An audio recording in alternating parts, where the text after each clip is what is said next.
To order the July 17, 2019 Planning and Zoning Commission meeting.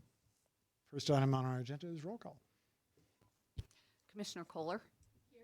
Commissioner Lukacs. Here. Commissioner Poland. Here. Commissioner Schernick. Here. Commissioner Goldberg. Here. Commissioner Flagg. Here. Commissioner Honoran. Here. Okay, thank you. Next is public invited to be heard. If there's anybody in the audience who would like to come forward and speak. I'm sorry, I skipped an item. Communications from Dawn Burchett, Planning Manager. Thank you, Michael. Okay, no communications. Next is public invited to be heard. If somebody in the audience would like to come forward and speak about an item that's not on tonight's agenda, please do so now. Give you 5 minutes to talk about your issue. We have 3 people. Nobody's jumping up. So we'll close the public invited to be heard. Next is approval of the minutes from June 19, 2019. Commissioner Poland. I move that we approve the June 19th, 2019 regular. I move that we approve the June 19th, 2019 regular meeting minutes. Okay, any discussion? Any second to that motion? Anybody? I second. Okay, Commissioner Honoran seconds. Let's take a voice vote. All those in favor of approval of the minutes, say aye. Any opposed? 1 abstention. Commissioner, 2 abstentions. Commissioner Goldberg and Commissioner Lukacs. So the minutes are approved. Next is item number 6, Mountain Crest Preliminary Subdivision Plat and Variance from Street and Vehicle Access Standards, PZR 2019-9, with Principal Planner Ava Parachevsky. Good evening, Chair Schernick and Commissioners. Ava Pahajewski, Planning and Development Services. So this is the Mountain Crest subdivision. So I'll just start by orienting you to the project location. Again, this property is out in southwest Longmont in one of the newer subdivision areas. This is the Portico subdivision out in Boulder County. This is Mount Audubon Drive that connects to Clover Basin up north. This is Maxwell Avenue, and it ties into the Clover Basin Ranch subdivision, which is all here where I'm kind of pointing around. And then this is the Meadowview Estates, which was previously approved and is under construction, and it's this area here. And then this is the subject property. This is the future North Star development. A preliminary plat was approved last year for that. And then over here to the east is the Somerset Meadows Filing 5, which is almost all built out by KB Homes. And so this is High Plains Drive right here that connects to Maxwell. And that's the only access point. Well, no, I'm sorry. There's Mountain Crest Court here that is currently the access point to the property. There is a second access point here, but it's blocked off. And there's a single-family house currently on the property that was built in 1978. So just giving you some quick background on the zoning. So it's single-family zoning, and in the land use for the comprehensive plan, it's also single-family neighborhood. So the density that's allowable is up to 8 units per acre. This particular property is about 3.5 acres. It's allowed 29. The subdivision before you is for 13 lots. Again, that existing house that's there is proposed to be on one of the largest lot in the subdivision, which I'll get to next. And again, with single-family residential houses, we don't go through a site plan review process. They just go in for building permits. And so at final plat is where we check tree mitigation and any other environmental mitigation that you may condition with the project. For this project, there's no common open space. Well, no one has common open space anymore with the new land development code, but there's no pocket park required because this project has less than 25 units. So it's a pretty straightforward plat. As you've seen in your packet, there's 13 lots, and there's a outlot up here on the northeast corner, and that's for drainage detention. And then this is an outlot that's for pedestrian access. It's 30 feet wide, and it'll be landscaped on the ends, and it'll be like an 8-foot walk. As you've seen, I think on the 3rd page of the plat, it has more details, and it has that walk there. And that would connect you to Mountain Crest Court, which is this north-south street here on the west that abuts the property currently. And this large parcel here in the middle, that's where the existing house is.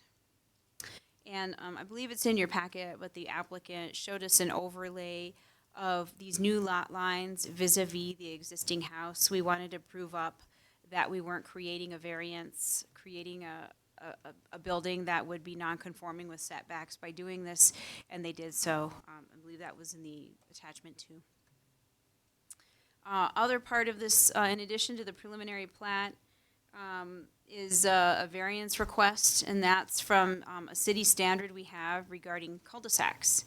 And we have a standard that says when you have a cul-de-sac, it can't be more than 250 feet from the nearest street intersection. And as you saw back there in the overview, the street is already kind of built out with Clover Basin Ranch, so you're starting it up from Maxwell Avenue. And so when you count it from Maxwell Avenue, I think I said in the staff report it was 650 feet because I had just used a quick and dirty measuring tool on my computer desktop. But the engineer of record who has more precise measurements corrected me, and it's actually 566 feet. So the variance is not as severe as I had previously depicted. Another thing you should know is that we have a couple sets of standards. We have our land development code, which is essentially our zoning code. And then we also have public works design standards. And that's for anything in the public right-of-way, public streets. And so they also have a cul-de-sac provision. And theirs says cul-de-sacs can't exceed 500 feet, also from the intersection. So ours is more strict. I think I noted in the staff report, we are working on doing a land development code update. When we bring forth a batch of updates to council, that would probably be one of them, because we do have 2 conflicting code provisions, unfortunately.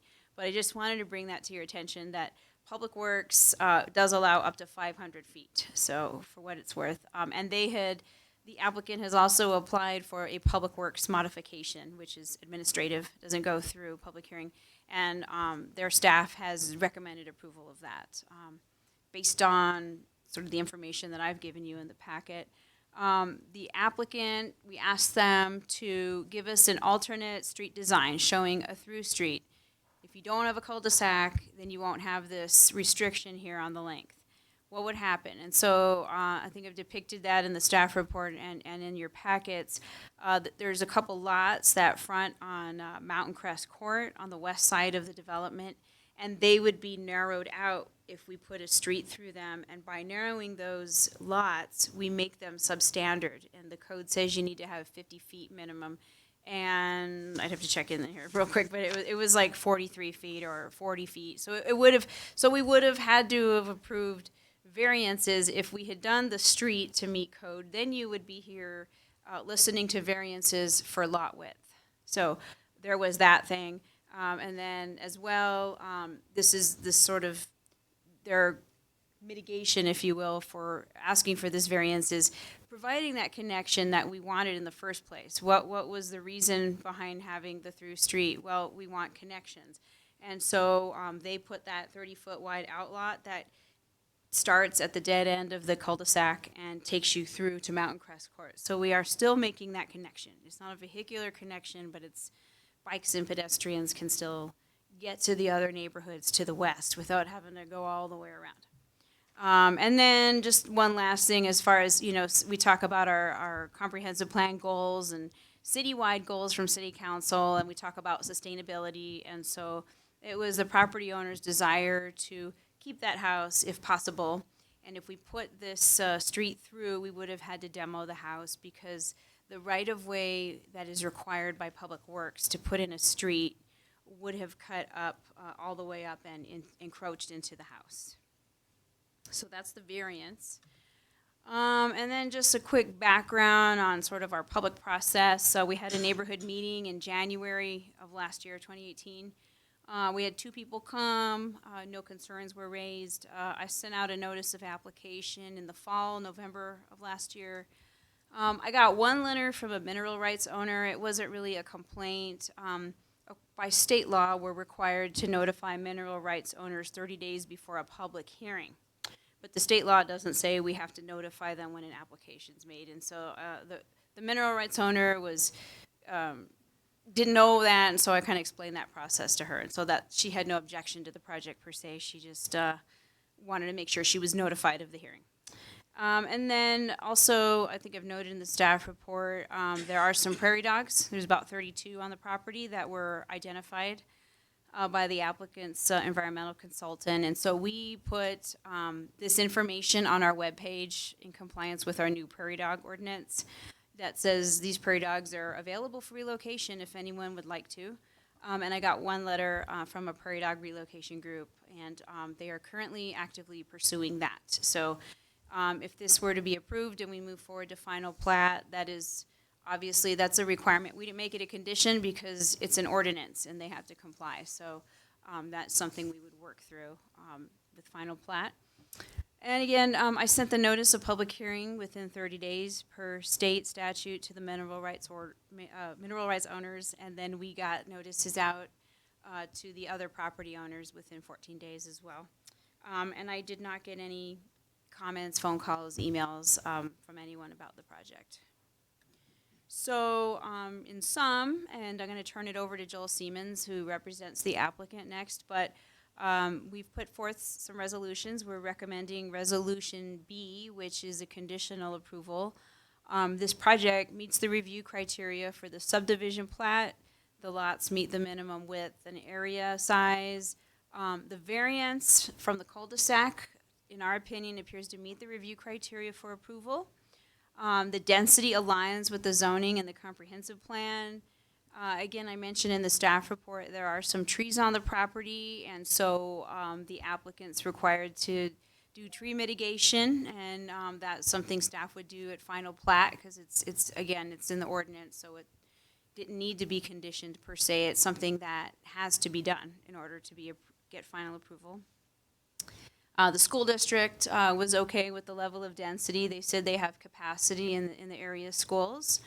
The traffic, any traffic associated with these units, they'd be restricted to coming in off High Plains Drive. That's the cul-de-sac street. There would only be 1 vehicular access. And fire department's okay with the 1 vehicular access because there's only 13 units. And they can also get a fire truck on that street on the west side, Mountain Crest Court. So they were comfortable with it. And so lastly, we had a wildlife report, again, that talked about the prairie dogs, which we're working forward with. They also recommended that the applicant do a burrowing owl and mountain plover survey just before they start grading. And so I put that in as a condition of approval so that we could just make note of that on the plat, that before they get a grading permit, we get that survey in. And with that, I'll turn it over to Joel Siemens from Rocky Ridge Civil Engineering, and he'll go over the review criteria and the applicant's submittal. I can't see. Can you? Where's the open file? Is that it? Okay. Where's the drive? It's not the nano. That's me, isn't it? Is that it? Okay, can you see? And I'll just let you click. Hello, my name is Joel Siemens with Rocky Ridge Civil Engineering. The owner is present as well, sitting behind me. Pleasure to present to you again. I'm going to be focusing solely on the cul-de-sac variance that is being requested. And let's see, how do we enlarge this again?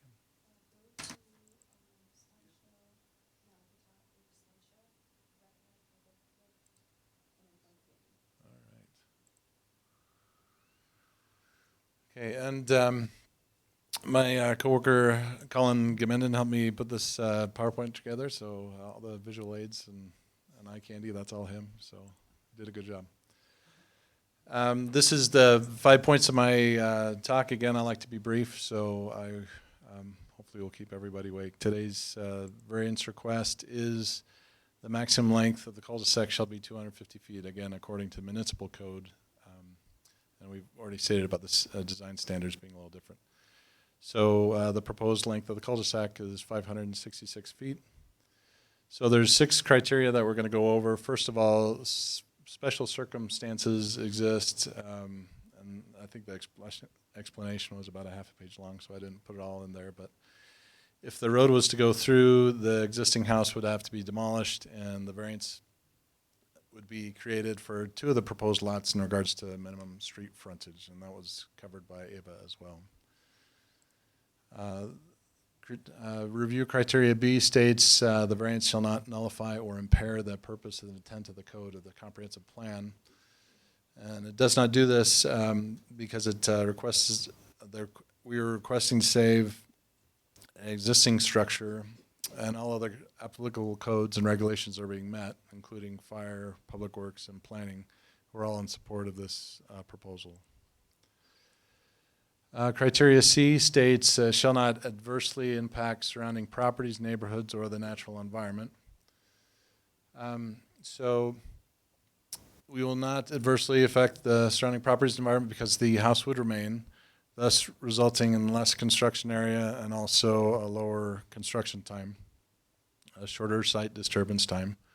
And as she has stated as well, a tree inventory plan will be completed to ensure any trees that are removed are mitigated with new ones per the city code.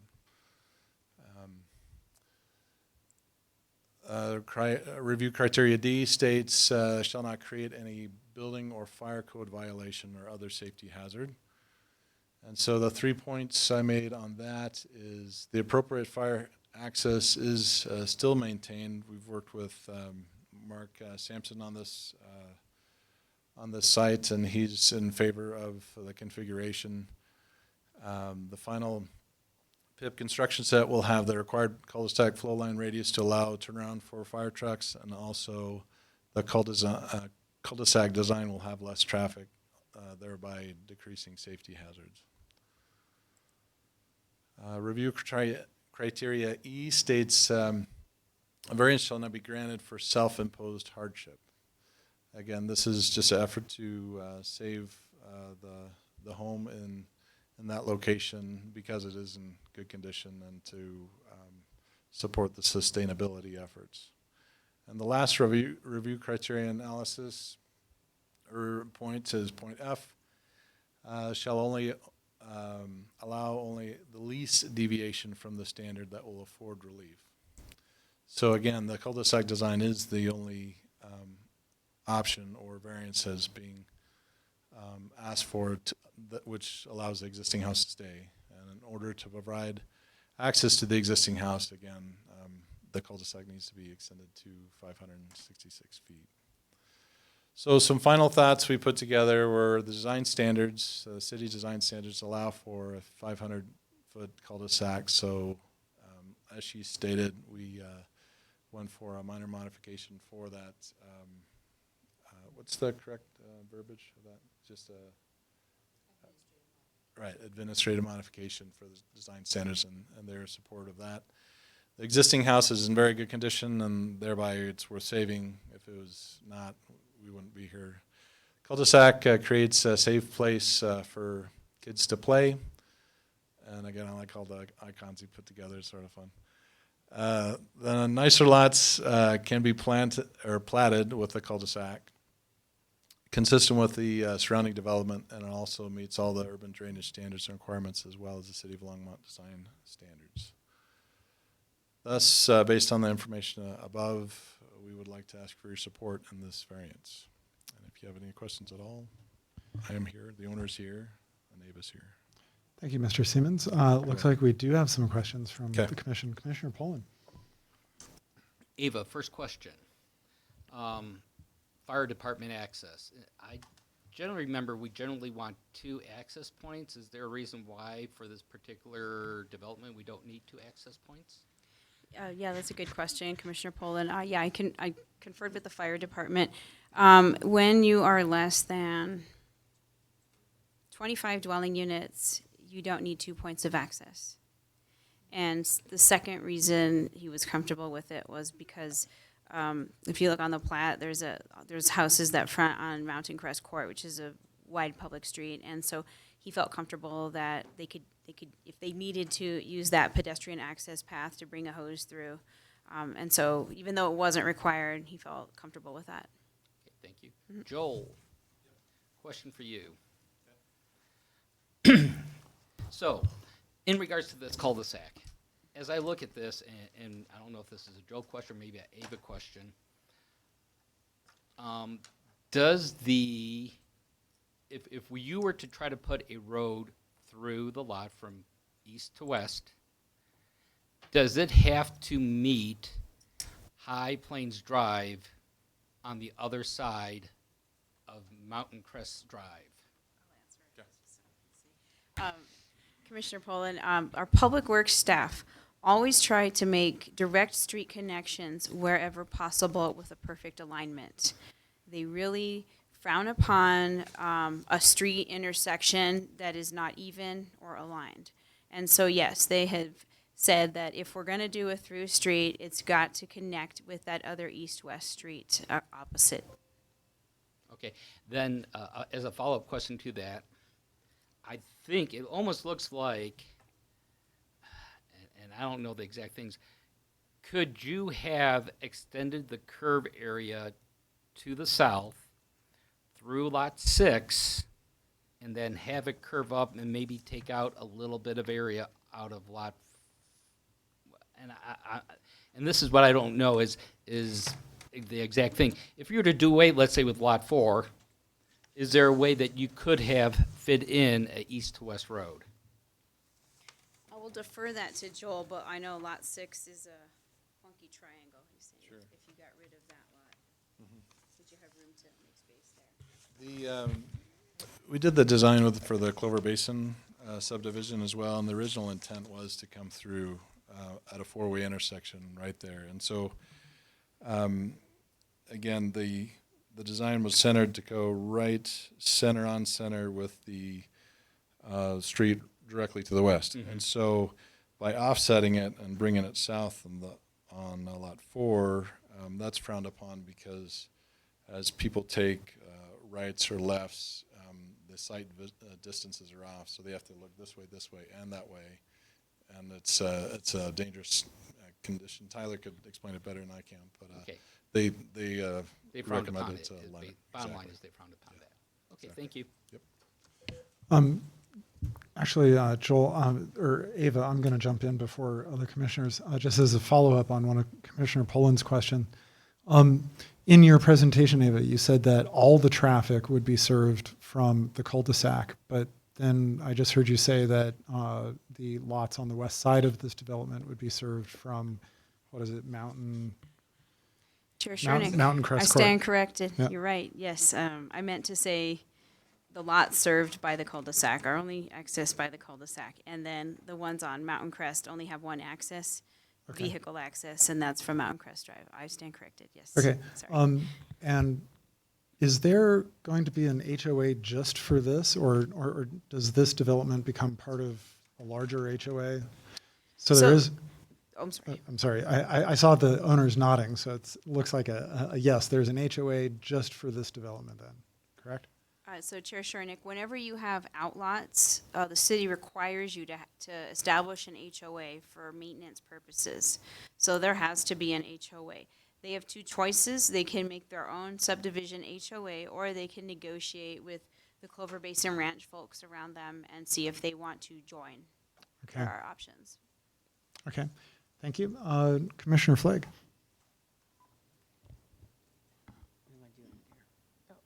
Am I on? Yes. Joel, I have a question on the building of the houses. In the subdivision that you're proposing, who will build the houses, and will the houses be different sizes based on the different lots? That's an excellent question. The plot plans and the building department will require there's code that differs with lot depths, and especially the lots that come off of Mountain Crest Drive, because they encourage not a sort of bowling alley feel. They want some depth and some different designs. And in fact, we went over this with Ken's on the property to the south, Meadowview Estates, and how they had to be separated and different look on the front. So I'm not sure that builder has been selected yet. We say no, so we're not to that point yet. But there are certain codes that when these plans are put forth, that there has to be some variance, some depth, and some variety. Okay. Commissioner Lukacs. My question is related to the pedestrian access to Mountain Crest Drive. It looks like, well, it sounded like the intent was to connect these new residents to the other neighborhoods to the west. Is there going to be a crosswalk there? What is the plan? Commissioner Lucasi, we have not, this is the preliminary plat, and so if this is approved, we do what's called public improvement plans. And at that point, our traffic engineers make that determination whether you'll need a crosswalk at this location or a stop sign, and that's based on traffic data. Typically, a crosswalk needs, it's like 50 peds per hour. Is it? I'm not a traffic engineer, I'm sorry, but I know that there's a benchmark, and they would have to study it and see. There has to be foot traffic to justify a crosswalk. They won't just put a crosswalk in without met that benchmark. So that would all be worked through with the public improvement plans. Okay, thank you. Okay, this is a public hearing item. If there's anybody in the public who would like to come forward and speak about this project, now's the time to do it. I'll give you 5 minutes to talk. Please come down, state your name for the record, and your address too, please. And you'll get a green light for 4 minutes, and then a yellow light for 1 minute, and I'll cut you off, but do it kindly at the red light. Carol Affleck, 8757 North 87th Street, Longmont. I am the architectural designer of the house that was there. We owned the house there, planted the trees, and as such, we own part of the mineral rights. And I have discussed this with Ava. I did send a letter after we got notification last time about the mineral rights. I have that with me. And part of the letter says, "We wish to refute the statement made by the 7915 Plateau Investment LLC manager in the letter of August 12, 2018, which specifically states we possess surface or subsurface mineral rights to the property. And we did not know any other entity had the mineral rights to the property." So I'm noting the land title document, Schedule B, Part 2, exceptions in my letter to Ava. And I would think this letter is probably in the file, which we reserved the mineral rights that we owned. We do pay Boulder County taxes every year on our reserved mineral rights, and we asked that the records would be corrected. I was in touch at that time with Colin from the engineering company, and I just was in touch with him again this week. He told me they don't know who owns the rest of the mineral rights. I told him who I thought owned the rest of the mineral rights, but I think any title company could do a search and find out who does own the mineral rights. And as such, I'm under the impression at this time, while I'm glad we were referenced about this hearing, the other mineral rights owners evidently have not been notified. I think that's important, and it does affect our investment in those mineral rights. We have had them in the past listed or leased with an oil company, so that's important to us, and I think it should be addressed as part of the development. Thank you for saving the house. It's pretty near and dear to me. Thank you, Ms. Affleck. Is there anybody else in the in the audience who'd like to come forward at this time and speak?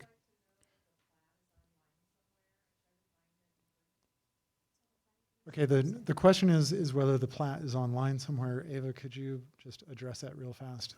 Yes, the plat is on the Planning Commission agenda on the city's website. It has been there for the past week.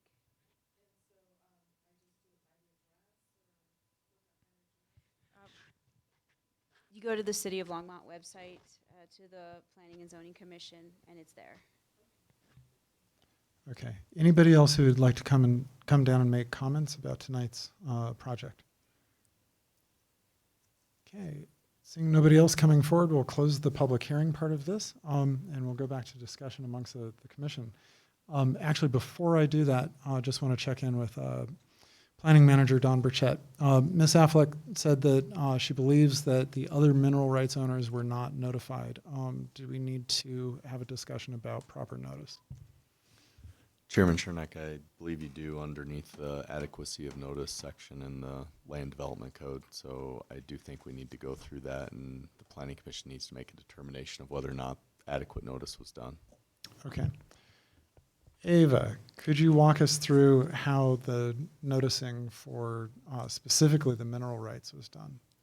Yes, I can, Chair Shernick. So when the initial application came in last fall, one of the things that's a requirement on the city's application forms is to let us know if there are any mineral rights owners on the property.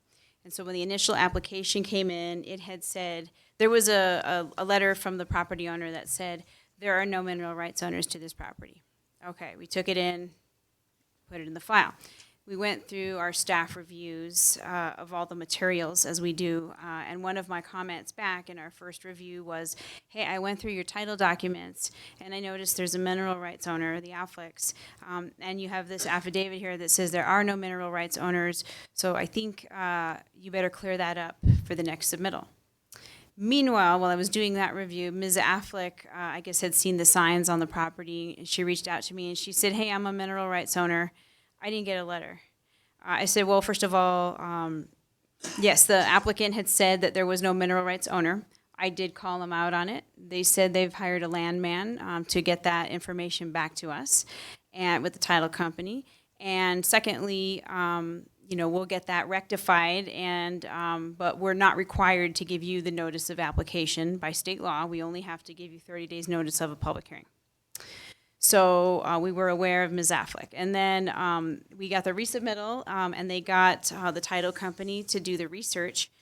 And so I have this here, and I can pass it around. It was from Zarin Land Services Oil and Gas Title Company. They're saying that they have no mineral rights owners that are entitled to notice.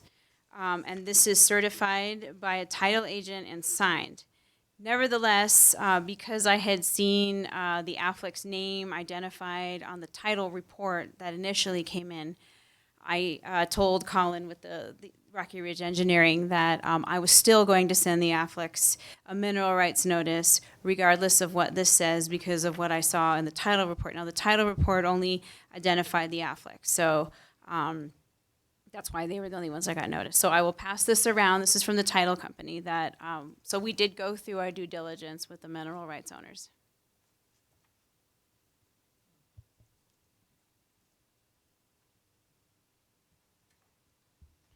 So Ava, just to clarify in my mind, if I understood Ms. Affleck's comments just now, she implied that there might be a mineral rights owner that's just not been identified and perhaps could be identified. But that's a lot of what ifs, so where would we stand on noticing somebody who this company has not identified, it's not been on the title? So legally, we look to the title report, and again, if we need more extensive oil and gas title research, we ask the applicant to perform that research, and they did do that. That's the affidavit we received. So I feel like we did all of our legal due diligence. They have a signed affidavit saying no one else. I notified the Afflecks that were on the title report. Okay. All right. We'll give this a chance to go around the commission.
Commissioner Flake.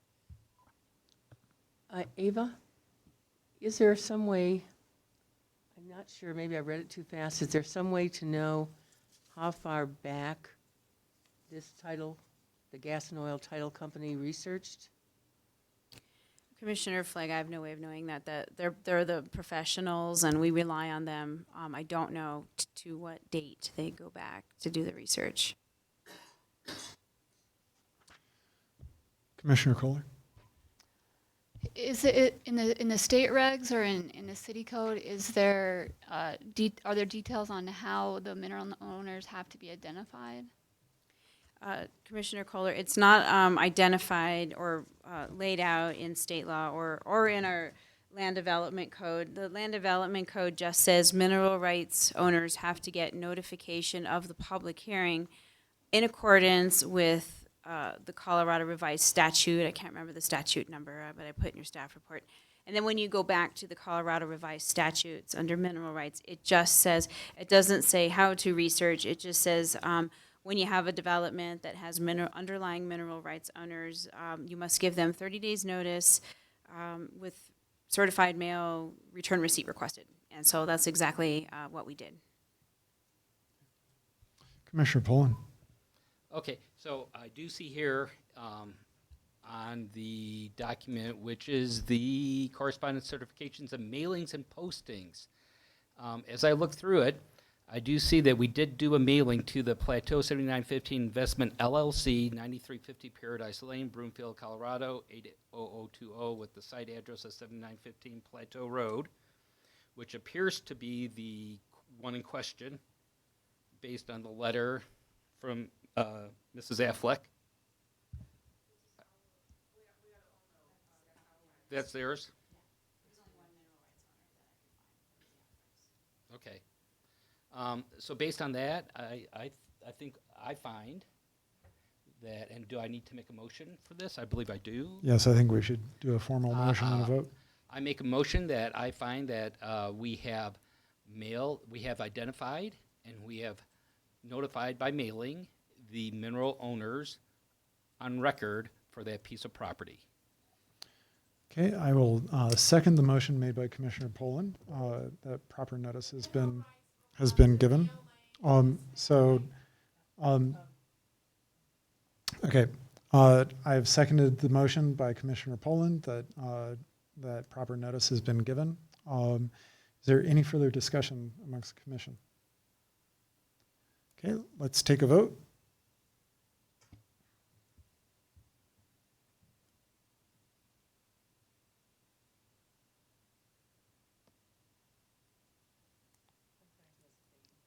Oh, you're trying to abstain. Okay.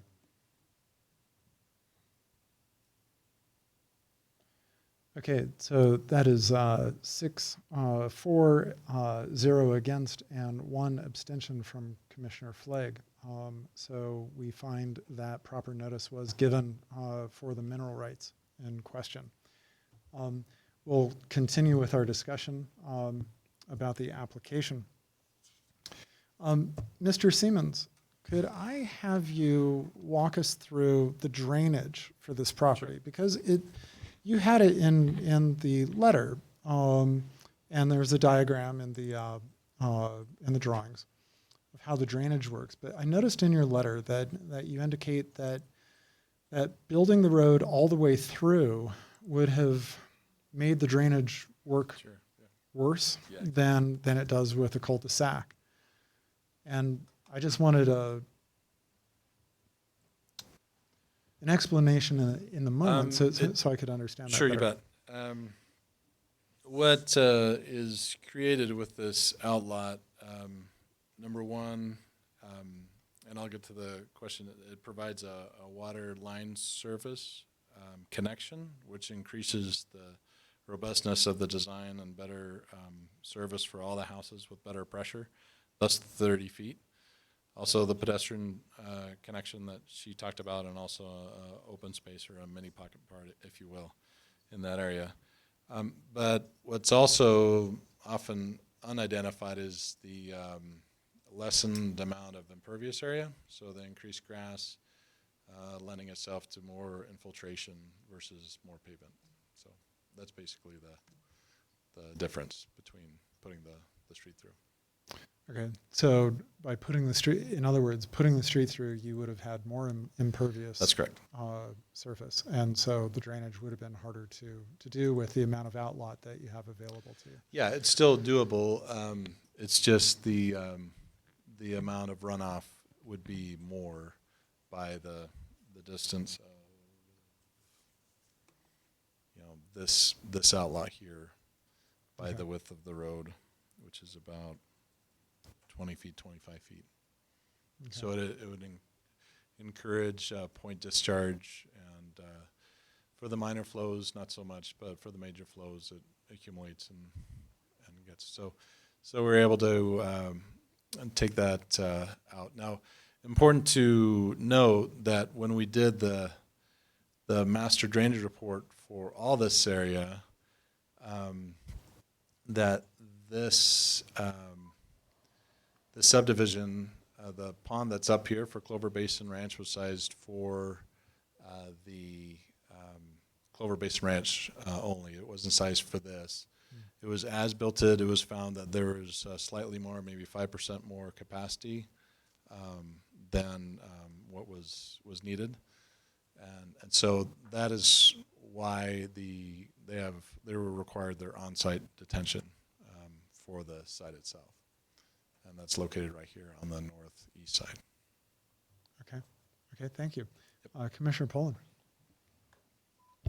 Ava, since we have identified that there seems to be one mineral rights owner on notice, I just want to make sure that the city is satisfied that the owners that everything is set between those mineral rights owners and this property, that it can be developed and that there's no issues with mineral rights with it being developed. Has there been proper communication between this and the Plateau 7915 Investment LLC? Is everything copacetic between the developer and the investment group? Commissioner Poland, so, well, the developer is the I don't think there's an investment group, it's just the property owner. And so we've done our notification. I don't know if they have been chatting with Ms. Affleck, but certainly she's seen the subdivision plat, all that's been made public. I don't know that there's any agreements that they need to make, the property zoned for the development. I don't anticipate any oil companies coming in to reserve that right anytime in the near future. Commissioner Onaran. Eva, I have a question. I'm looking at the drawing provided by the applicant with the street going through that you provided in your report. And I'm looking at the existing house, and it's encroaching only few feet to the, maybe 2 feet or so, to the right-of-way. I understand that there needs to be a variance in the right-of-way width and a variance in the setback. But I'm wondering, I mean, the statement that if the street goes through, we have to demolish the house, is that statement a right statement, or is there a way to keep the house with some variances? Commissioner Onaran, good question. So as you can see from the drawing, the street right-of-way would cut into a portion of the house. So the only way to keep the house and build the street would be a couple variants. Again, we'd be creating more variances. One is they'd need a variance to have a narrower right-of-way than what Public Works requires. And I can't stand here and say that Public Works would support that they would support a substandard sidewalk or a substandard road width. And secondly, when you put the right-of-way through, any residential lots that abut a street right-of-way, they've got to have a larger setback because now you're not just from another house, you're from a public street. And so our intent for having larger setbacks from the right-of-way is to prevent, noise and that, noise, and those type of issues that come up with being right up against a street. So the setback would be larger. Off the top of my head, I think it's 10 or 15 feet.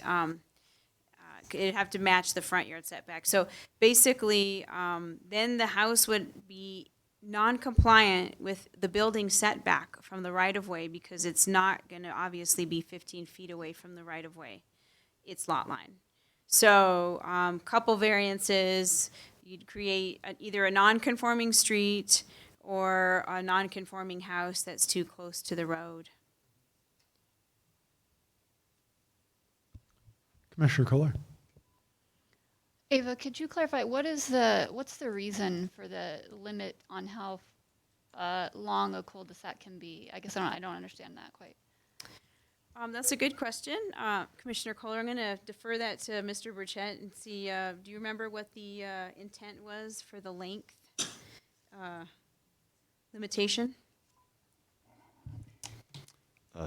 Chairman Chernak, Commissioner Kohler, my recollection is that when we were talking about the land development code updates, one of the things that we were talking about was trying to discourage the use of cul-de-sacs in the city because the city was trying to encourage more connections, not only for vehicular and pedestrian and bike access, but also as ways to distribute the traffic a little bit better through the development and our community. Whereas if everybody is on cul-de-sacs, then, you know, there may only be a few ways out of a subdivision, and therefore all that traffic is concentrated. So my recollection was that one of the things that was mentioned and talked about by Clarion when they were here was that by trying to reduce that width, we're trying to restrict those so that people look for more connections. And that was my understanding of why they were trying to reduce it. One of the reasons that I would say, which Ava's already talked about, is that under the design standards, the 500 foot was really looking at, from a safety standpoint, be it for fire and emergency access, not getting down too far down a long street before they find out that they have to turn around and leave.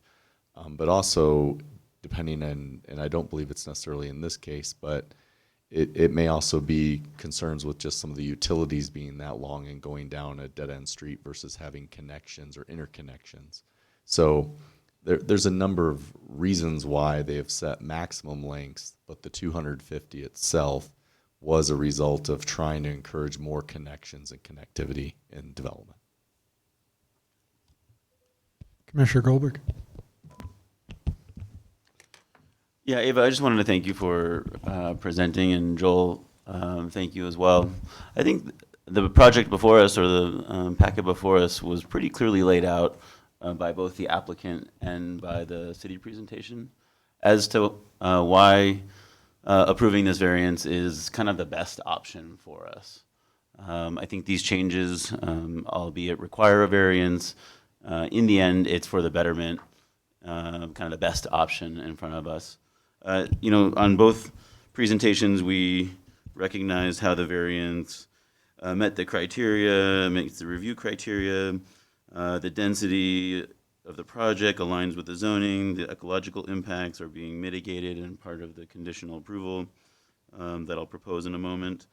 You know, the school district is supportive, Excel is supportive, fire and building code is approved. And so at this moment, I'm having trouble finding a reason not to approve the project before us. So with that said, I guess I'll go ahead and just move forward with, let me see if I can get this quite right, recommending approval of PZR 2019-9B, which comes with the condition laid out in the packet, but it reads that if the site work were to commence between March 1st and November 1st, that at least 1 week prior to the commencement the grading work on the site, the applicant shall submit a burrowing owl survey and a mountain plover survey as recommended by the environmental study to confirm that no nests will be disturbed at the start of the construction activities. The survey must be submitted to the city planning department before the grading permit will be issued. Okay, we have a motion on the floor to approve PZR 2019-9B. Commissioner Pullen. Yes, I also find that this does meet the common review criteria 15.02.055A through E. It also meets the preliminary plat 15.02.060.E, A through C. I also find that it also meets the variance from street and vehicle, which is 15.02.060.I.5, A through F, including, and I just want to make sure that I note this, that the variance shall not be granted, it also meets especially number E, a variance shall not be granted for a self-imposed hardship. That's always a tough one for us. But in looking at the map, in listening to the presentation by the applicant, by also going through the city's response to the questions that we have had, and in reviewing the description of this, I do see that existing house, and I do applaud the fact that we did save the existing house, that is kind of like almost right in the middle going east to west, and it really did not leave any room to try to do a workaround around it. Seeing that, even though it does require variance, I do approve, or I do agree, that putting in the cul-de-sac at that point is a better way to handle this development.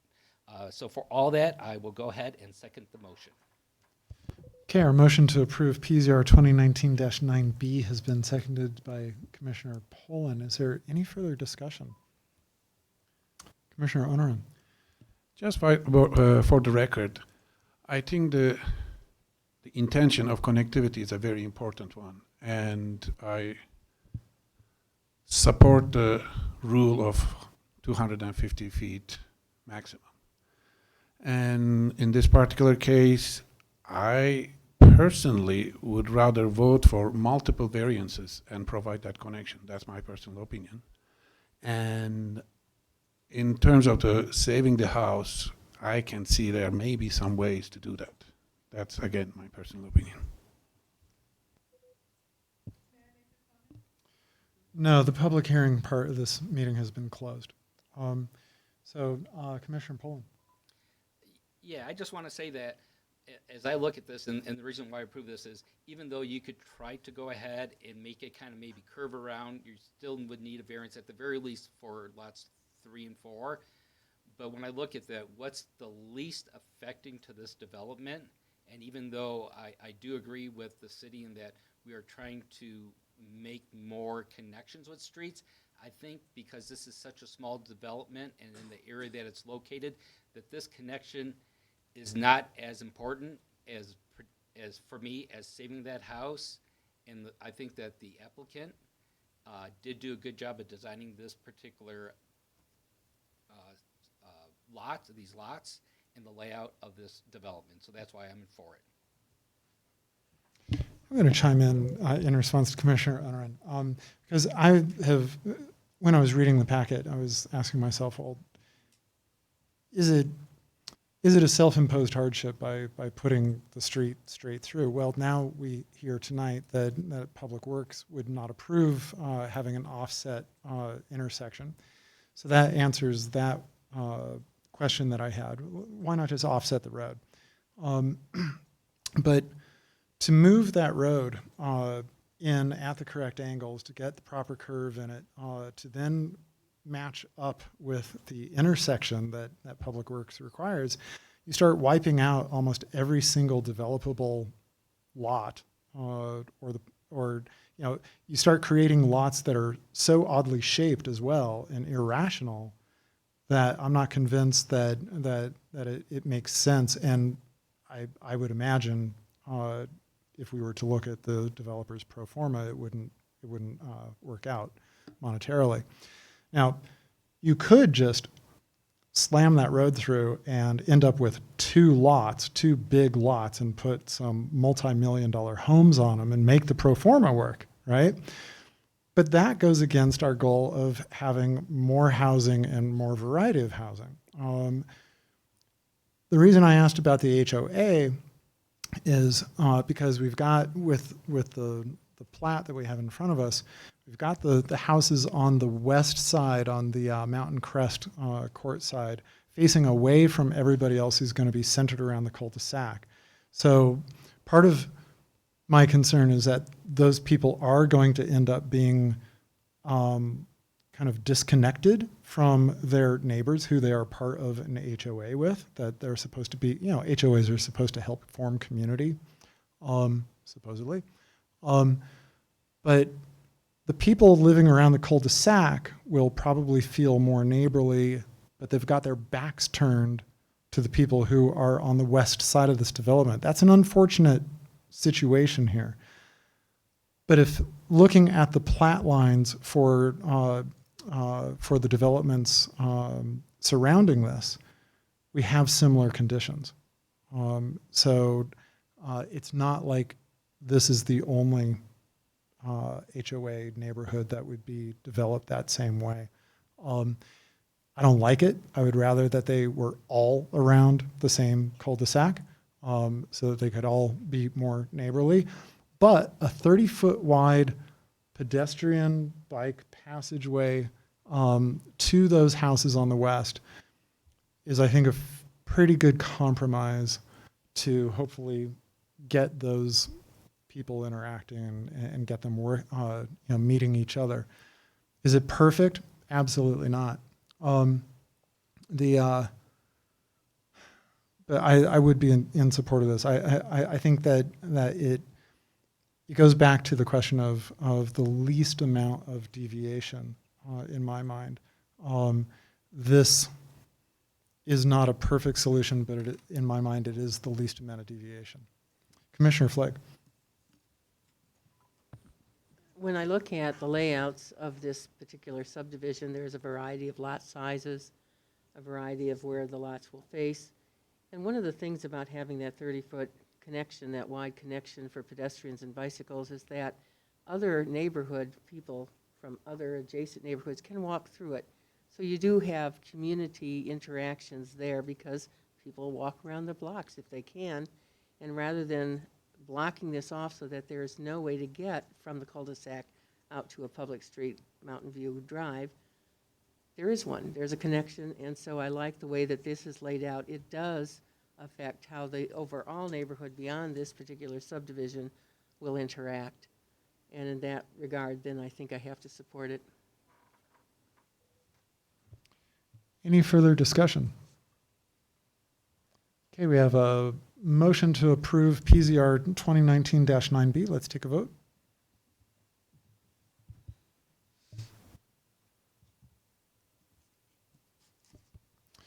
Okay, that motion passes 6-4, 1 against. The dissenting commissioner is Commissioner Onaran.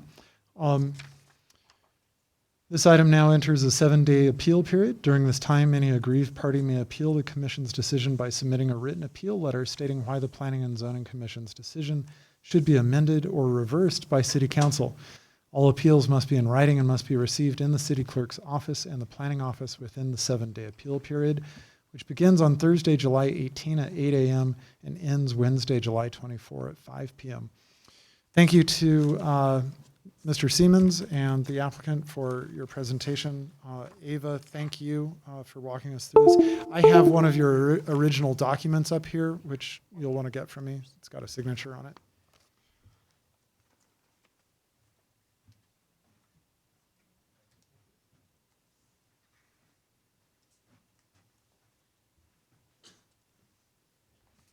Okay, let me get back to our agenda.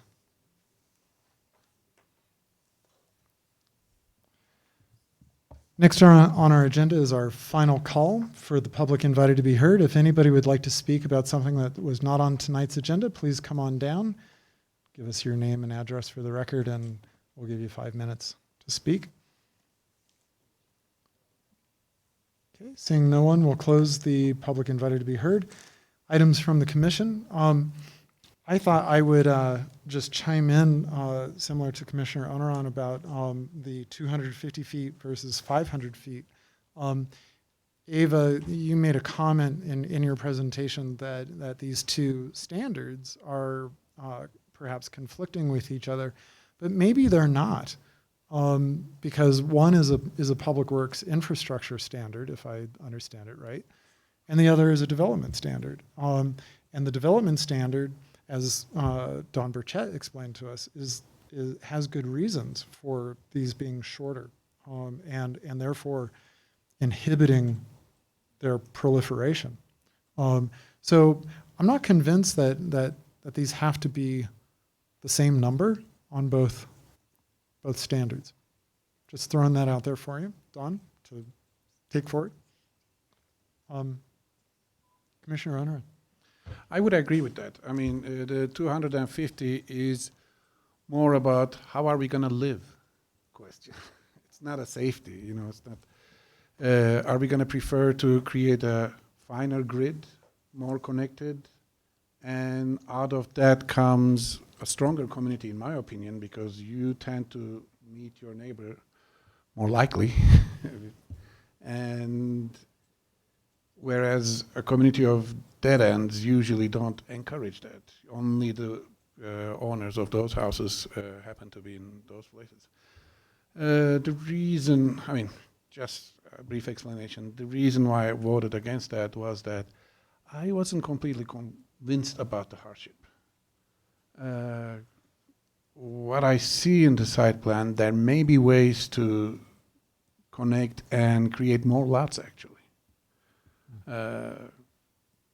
And in terms of the public works, you know, I'm a practitioner planner. I always fight against the public works because there is the life on one side and safety on the other side. And sometimes we exaggerate the safety too much to kill the life. And that's why to me, the public works is not a brick and stone. Always there are ways, creative ways to go around certain things. And this was a very, unique case, and I appreciate the connections, especially the pedestrian connection. But I just wanted to put the opinion in the record so that for the future reference, we give a message that yes, you can get some variances, but it's not always easy, and we care for the connectedness. That's all. Thank you. Items from, our council representative's not here. Items from Planning Manager Don Burchett. I just wanted to let you know, it looks like we will have a meeting next month. We think we have one item right now. We might have two. So just so you know, for planning, and as far as I know, it would be on the normal meeting date. Great. Thank you, Don. Unless anybody's opposed, we'll adjourn. Thank you.